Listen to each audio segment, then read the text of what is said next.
Είμαι στη σπηλιά. Στη σπηλιά.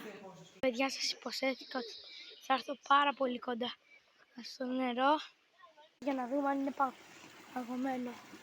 Ο Παναγία μου είναι πάρα πολύ κρύο. Τώρα ανεβαίνουμε προς τα πάνω στο μαγικό καταφύγιο. Πήρες κομποσκίνη, πήρες. Πήρες κομποσκίνη. Και θα μπούμε στη σπηλιά. Έκαμε στη σπηλιά μέσα. Εδώ ακούμε τα νερά. Πάρα πολύ στενά. Γίνονται πάρα πολύ στενά και πολύ επικίνδυνα. Πρέπει να σας κλείσω. Θα πάμε.